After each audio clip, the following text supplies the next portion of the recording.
Hi guys, it's me, obviously. I just thought I'd drop in with another pregnancy update. It's been a few weeks now. It's also been summer holidays, so there has been minimal time to do this. I've just sloped off upstairs now and asked the spouse to kind of keep them contained whilst I update you on what's been going on for the last few weeks. So last time we spoke, I think I was almost 20 weeks, and I was due to go for my scan, or maybe I was 20 weeks. I can't remember. I think I was 20 weeks and I had my scan the following day. So now I am 24 weeks. Hooray! We are viable. Yeah, nearly 25 weeks actually. It is Sunday and I'll be 25 weeks on Wednesday. So we are plodding along quite nicely. So I was undecided about if I was going to find out the sex at my 20-week scan. So we'll start there. So I went off my scan. I was still undecided. I sat in the waiting room. They were running behind as always, and I sat in the waiting room for maybe half an hour, still really undecided, really mulling it over, and then I came to the decision that I would ask them to write it down for me so that A, I could have a bit longer to think about it, and B, that I could find out with everyone else, because I was at the scan on my own and I thought that seemed a bit underwhelming to just find out there and then on my own. So I had the scan. Everything was completely fine. I wasn't overly anxious about it because obviously I've had quite a lot of scans in this pregnancy.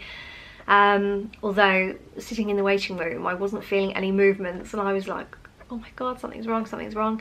I think those scan rooms, the waiting rooms, just trigger me a bit. Obviously they harbour some really bad memories, so I do tend to get really worked up in them, and you are generally left waiting for ages as well because they're always running behind. So yeah, they're sort of, I do tend to work myself into a bit of a tizzy. But yeah, I had the scan, everything was totally fine, and then at the end she said, would you like me to tell you? I said, please can you just write it down, just scribble it on the back of a bit of paper somewhere. And she said, no, we're not allowed, verbal communication only, apparently. So that was really annoying because I had spent so long trying to decide if I wanted to find out, and then I made the decision that I was going to get them to write it down, and then they wouldn't. I've spoken to a few people since, and I know that this seems to be practice that varies from hospital to hospital. Certainly some people have been to NHS scans and they've been completely accommodating with their requests to write it down. And other places just won't do it, so it seems to be very hit and miss, just depending on whereabouts in the country you are, which hospital you go to. But yeah, they wouldn't do it for me, so I had the option of her either just telling me there and then while I was lay there on my own, or to just keep it a surprise. So that's what we're doing, we're having a surprise, which is exciting, so I guess, you know, it's fine. I was annoyed at the time. I think I was just disappointed because it had taken me such a long time to make the decision, and then I felt like I decided and then they sort of took it out of my hands a bit. So yeah, I was disappointed, but now I'm sort of like, yeah, I'm quite excited that we don't know, and we've got that build up and the excitement of finding out on the big day. So yeah, that was the 20-week scan. Then about a week after that, I went for another scan with the prematurity clinic, with good old Nige, the cervical guy. That was, I think, maybe the third or fourth scan I'd had with him. He had another little rummage up there and had a good look at the cervix. It's still short, certainly shorter than you would expect it to be at this stage of pregnancy, but it hasn't gotten any shorter. It's remained the same length the whole time he's been monitoring. So he's quite confident now that actually it's not going to open earlier than it should. He seems strong. So despite the fact it's not as big and as sturdy as you would want it to be, as like a healthy cervix would be, it's still holding very firm. And he said chances of it opening earlier are minimal, and he discharged me, said he didn't need to see me anymore. He's quite confident that it will go the distance. I always go overdue. I went 8 days over with Daisy and 12 days over with both of the boys, and I did ask Nige, like, will this at least sort of make me go, you know, on time? And he was like, nah, if you go overdue, if you've got a tendency to go overdue, chances are you'll go overdue again. So, okay, I guess we'll be looking around mid-December for this one to make its appearance. But hey, yeah, it was really good news that I got discharged from there, and it was a really nice feeling to think that I don't need to fret anymore. Of course I still did fret. I have had, since being diagnosed with this cervix problem at 14 weeks, I just had in my head, I need to get through the next 10 weeks. I've got to get through the next 10 weeks, and then I'll get to 24 weeks, I'll be viable, and then whatever happens, at least we're in with a fighting chance. It's not like, you know, the baby would just come and that'd be it. It'd be too soon, they couldn't do anything. You know, that's been my biggest fear for the last few months, is just that I would have a late miscarriage. Obviously if the baby came now, we wouldn't be out of the woods completely. You know, it's still very early, there'd still be a lot of care required, there's still no guarantees. But what it would mean is that they would treat the baby, they would try and keep it alive, which is more than they would have done 4 days ago, you know. So it was such a relief and such a nice milestone to get to 24 weeks, even though Nige had said, you know, it's not really something you need to concern yourself with now. I think because I'd had that in my mind for so long, that baby could literally come at any moment. Even after he'd said, I think you're all right, it was really hard not to still worry myself, you know, any cramping or jumping around too much or anything like that, you know. It still looms in the back of my mind. And even now, I feel like I just need to be aware of labour pains and things, because I don't know, you just never know. Like, I know that my cervix isn't quite as strong as it should be, and you just don't know when it might choose to give up. But I'm confident now that if it does, we're gonna be kind of looked after, and hopefully everything will be okay. But the likelihood is, yeah, I'll go to like 42 weeks anyway, and they'll have to force it out of me. But we'll see. But yeah, that was good news. And I got to have a couple of weeks of sort of, let's finally relax and enjoy and get excited about this pregnancy. And then I started going bald. Seriously, you couldn't make this stuff up.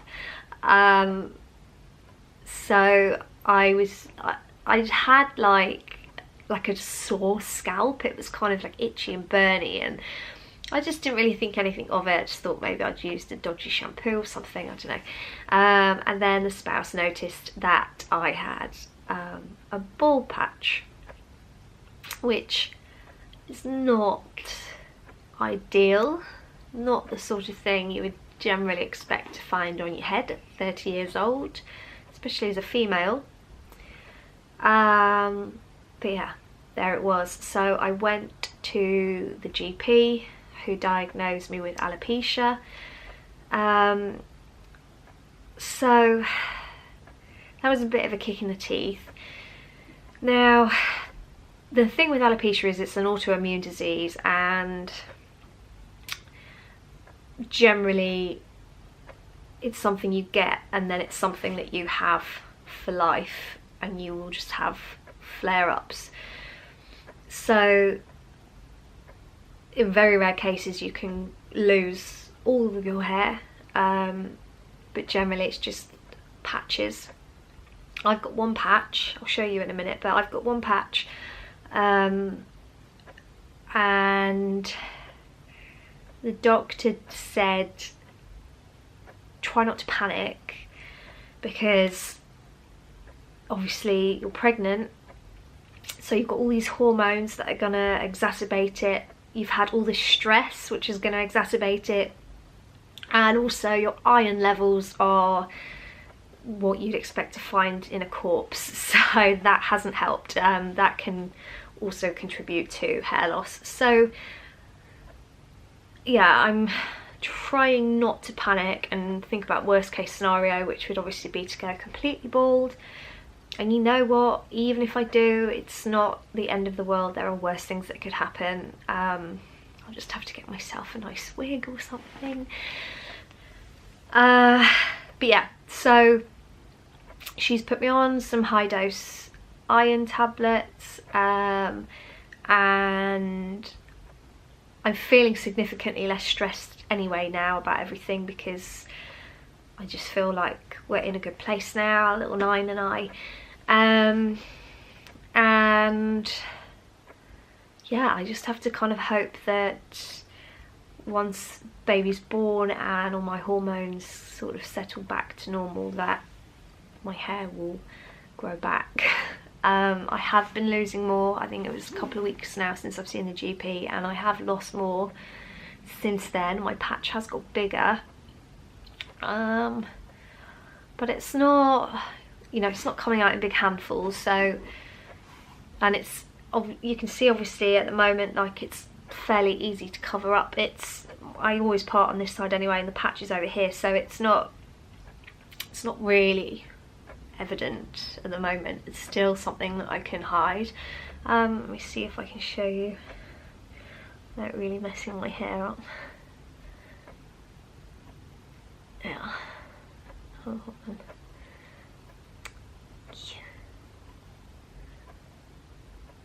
So there you have it.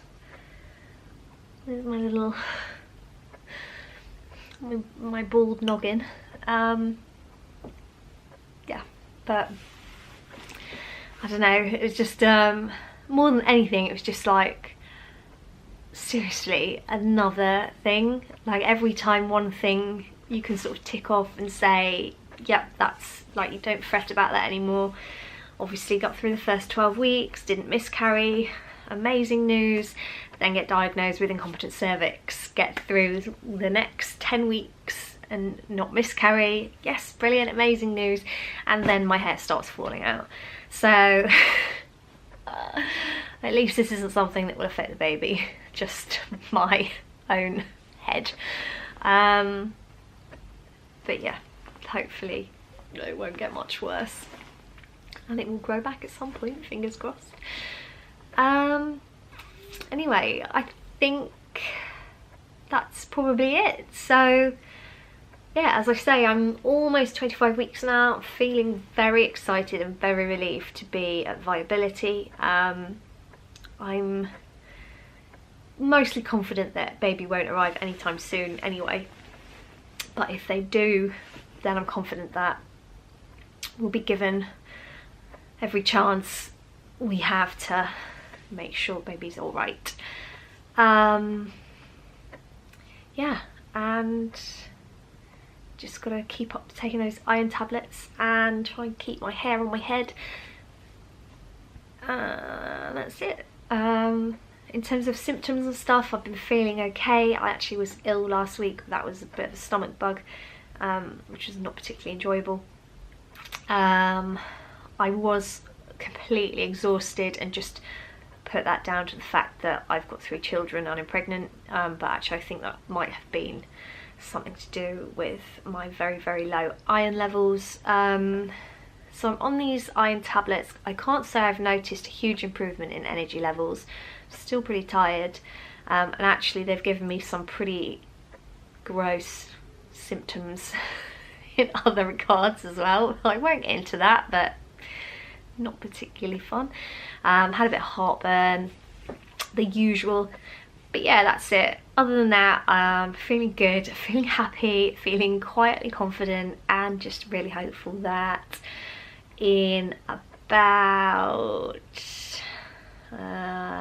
15, 16, 17, 18, I don't know, a few months time, we will have a healthy baby here with us. But thank you anyway for checking in. Thanks for following along. I'll update you again in a few weeks. Hopefully there won't be really much to tell you. But yeah, thanks for watching guys, and I'll speak to you soon. See you later.